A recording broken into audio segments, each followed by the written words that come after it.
2 বছর পর নিজ বাড়িতে ফিরলেন প্রবাসী বিল্লাল মোল্লা, কিন্তু জীবিত নয়, নিথর দেহে।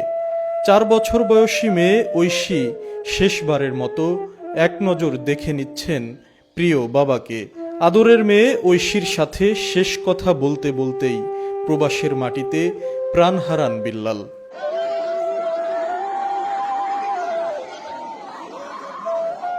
জীবিকার তাগিদে 2023 সালের জুলাই মাসে মালয়েশিয়ায় পাড়ি জমান বিল্লাল মোল্লা।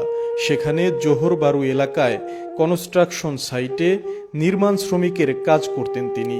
গত 8 সেপ্টেম্বর সন্ধ্যায় বিল্লাল নিচে দাঁড়িয়ে কংক্রিট বালতিতে খোয়া সিমেন্ট লোড করে ক্রেনের মাধ্যমে ভবনের ওপরে পাঠানোর কাজ করছিলেন। বালতি ওপরে পাঠিয়ে কাজের অবসরে মোবাইল ফোনে মেয়ে ঐশীর সঙ্গে কথা বলতে থাকেন বিল্লাল। এরই মধ্যে ক্রেনে খালি বালতি নিচে চলে আসায় ফোন রেখে দেন তিনি।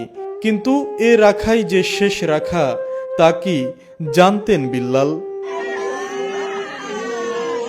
আবারও বালতিতে খোয়া সিমেন্ট লোড করে ওপরে পাঠান বিল্লাল, কিন্তু বালতি আর ওপরে যায়নি, ছিঁড়ে পড়ে তার বুকের ওপর। চাপা পড়ে ঘটনাস্থলেই মারা যান তিনি। মেয়ের সাথে কথা বলার মাত্র কয়েক মিনিট পরেই নিভে যায় প্রবাসী বাবার জীবন প্রদীপ।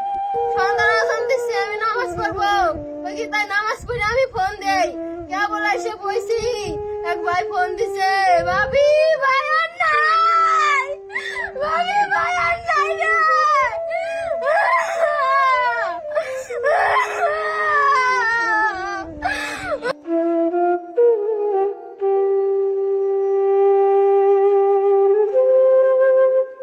সোমবার তার মরদেহ রাজবাড়ী সদরের বসন্তপুর ইউনিয়নের হাটজয়পুর গ্রামের নিজ বাড়িতে এলে স্বজন ও প্রতিবেশীদের কান্না আর আহাজারিতে ভারী হয়ে ওঠে আকাশ বাতাস।